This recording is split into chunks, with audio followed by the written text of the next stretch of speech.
दोस्तों, देश और दुनिया में कोरोना ने कोहराम मचा रखा है। सबसे पहले कोरोना की पहली और दूसरी लहर ने दुनिया को धड़ाम किया था और अब ओमिक्रॉन के रूप में दुनिया के अंदर कोरोना की तीसरी लहर ने भी कदम रख दिया है, जिसने बड़ी ही तेजी के साथ दुनिया को अपनी चपेट में लिया है। इन सब से अभी दुनिया निकल भी नहीं पाई थी कि अब कोरोना का एक और वेरिएंट दुनिया में आ गया है, जिसे ओमिक्रॉन और डेल्टा का को इन्फेक्शन कहा जा रहा है। तो क्या है कोरोना का ये नया वेरिएंट और ये कैसे नई तबाही ला सकता है? साथ ही ओमिक्रॉन पर दोस्तों एक बहुत ही बड़ी गुड न्यूज सामने आई है, जो आज हम आपको इस वीडियो में बताने वाले हैं। साथ ही ये भी बताएंगे कि इसके लक्षण क्या होते हैं। दोस्तों, इन बातों को सुनकर यकीनन आपको सुकून मिलेगा, लिहाजा आपको ये वीडियो लास्ट तक बिना स्किप किए देखना चाहिए। देश में 24 घंटे में 2.25 लाख कोरोना मरीज। दिल्ली में सख्ती पर आएगा बड़ा फैसला। देश में कोरोना महामारी की तीसरी लहर में 11 दिन के अंदर देश में कुल एक्टिव केसेस की संख्या 1 लाख से बढ़कर 8 लाख के पार हो गई है। देश में बीते 24 घंटे के दौरान 1,67,550 नए मामले मिले हैं। अच्छी बात यह है कि सबसे ज्यादा चिंताजनक बने महाराष्ट्र, दिल्ली और पश्चिम बंगाल में भी सोमवार को नए मामलों की संख्या में कमी आई है। लेकिन चुनावी राज्य उत्तर प्रदेश में नए मामले बढ़ना लगातार जारी है, जबकि दिल्ली के कोरोना के बढ़ते संक्रमण को देखते हुए सीएम अरविंद केजरीवाल और बड़ा फैसला लेने वाले हैं। दुनिया में आया कोरोना का नया वेरिएंट डेल्टा क्रॉन। दोस्तों, दुनिया में ओमिक्रॉन की वजह से केसेस बहुत तेजी से बढ़ रहे हैं, लेकिन ऐसे वक्त में एक और कोरोना स्ट्रेन सामने आया है। साइप्रस वैज्ञानिकों का दावा है कि उनके देश में डेल्टा और ओमिक्रॉन वेरिएंट से मिलकर नया कोरोना वायरस का एक नया स्ट्रेन पाया गया है। ओमिक्रॉन की वजह से जनवरी के पहले हफ्ते में दुनिया में कोरोना के रिकॉर्ड केस दर्ज किए गए हैं। ऐसे में एक और नए स्ट्रेन ने कोरोना को लेकर दुनिया की टेंशन बढ़ा दी है। दोस्तों, कोरोना के नए स्ट्रेन डेल्टा क्रॉन की खोज यूनिवर्सिटी ऑफ साइप्रस की टीम ने की है, जिनका कहना है कि ओमिक्रॉन और डेल्टा का को इन्फेक्शन है और हमने जो स्ट्रेन पाया है उसमें इन दोनों का कॉम्बिनेशन है। इस खोज को डेल्टा क्रॉन नाम दिया गया है क्योंकि डेल्टा जीनोम के अंदर ओमिक्रॉन जैसे जेनेटिक लक्षण मिले हैं। साइप्रस में अब तक 25 लोगों में कोरोना का नया स्ट्रेन डेल्टा क्रॉन पाया गया है। दोस्तों, WHO कोरोना वायरस के हर नए वेरिएंट्स पर नजर रखता है और उसकी गंभीरता के हिसाब से उसकी श्रेणी निर्धारित करता है। जैसे फिलहाल डेल्टा और ओमिक्रॉन वेरिएंट ऑफ कंसर्न घोषित किए गए हैं, यानी ये दोनों वेरिएंट चिंताजनक श्रेणी में हैं। फेफड़ों तक नहीं पहुंच रहा कोरोना संक्रमण। डेल्टा के मुकाबले कम मारक है ओमिक्रॉन। दोस्तों, वैज्ञानिकों ने ओमिक्रॉन को लेकर एक नई बात बताई है जो आपको भी सुकून दे सकती है। खबर यह है कि इंसान के स्वास्थ्य पर डेल्टा और अन्य कोरोना वेरिएंट के मुकाबले ओमिक्रॉन बहुत ही कम प्रभावी है।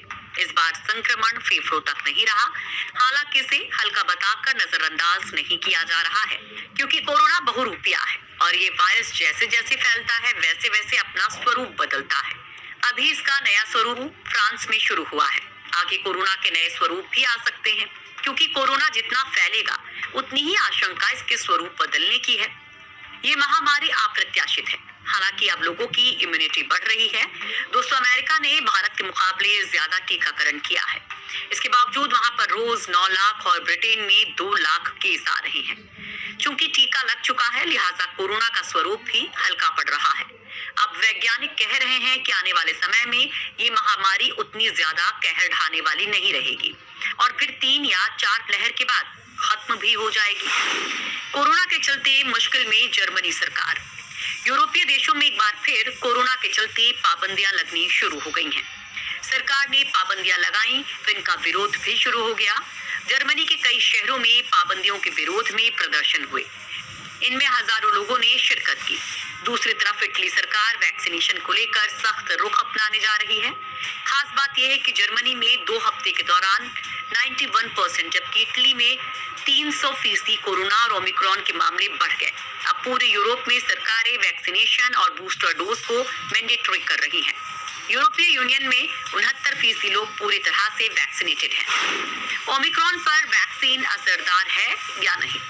दुनिया भर में कोरोना का नया ओमिक्रॉन वेरिएंट तेजी से फैल रहा है। भारत समेत कई देशों में कोरोना के मामलों में तेजी आ गई है। ऐसे में वैक्सीन के असर को लेकर भी बहस छिड़ गई है। वैज्ञानिकों का मानना है कि ओमिक्रॉन के लिए बूस्टर डोज जरूरी है। नई लहर के लिए वायरस के नए वेरिएंट ओमिक्रॉन को सबसे बड़ी वजह बताया जा रहा है। दोस्तों, कुछ स्टडी में सामने आया कि ओमिक्रॉन वेरिएंट पर मौजूदा वैक्सीन असर नहीं कर रही है। एक स्टडी बताती है कि ओमिक्रॉन वेरिएंट के मौजूदा वैक्सीन से बच निकलने की 88% संभावना है, जबकि अमेरिका के सेंटर फॉर डिजीज कंट्रोल का कहना है कि मौजूदा वैक्सीन ओमिक्रॉन से होने वाली गंभीर बीमारी और मौतों से बचाती है। हालांकि ओमिक्रॉन से ब्रेक थ्रू इन्फेक्शन का खतरा बढ़ गया है। नोवावैक्स की वैक्सीन पर आई बड़ी खबर, 70 से ज्यादा देशों में मिल सकती है मंजूरी। दोस्तों, देश के सीरम इंस्टीट्यूट के साथ मिलकर वैक्सीन बना रही नोवावैक्स को बड़ी कामयाबी मिलती दिख रही है। इनकी प्रोटीन आधारित वैक्सीन के आपात इस्तेमाल की अगर दक्षिण अफ्रीका से मंजूरी मिल जाती है तो इसे अफ्रीका में कोवोवैक्स ब्रांड से सीरम इंस्टीट्यूट के द्वारा बनाया जाएगा और इसी नाम से वैक्सीन बेची भी जाएगी। सीरम और नोवावैक्स ने अमेरिका और मैक्सिको में फेज 3 क्लिनिकल ट्रायल के डेटा के आधार पर मंजूरी के लिए आवेदन किया है। इस वैक्सीन ने खुद के कारगर होने के सबूत पेश किए हैं। इस वैक्सीन को 170 से ज्यादा देशों में मंजूर किया गया है, जिसमें यूरोपियन यूनियन में सशर्त मार्केटिंग ऑथराइजेशन और WHO से आपातकालीन उपयोग सूची शामिल है। कोरोना की आफत के बीच बड़ी राहत, अमेरिकी कंपनी फाइजर ने दी गुड न्यूज। कोरोना और उसके आ रहे वेरिएंट से दुनिया में तबाही मची हुई है। इससे सबसे ज्यादा जो देश प्रभावित हुआ है वो है अमेरिका। लेकिन अब दुनिया भर में कोरोना के बढ़ते मामलों के बीच एक राहत की खबर आई है। कोविड-19 वैक्सीन बनाने वाली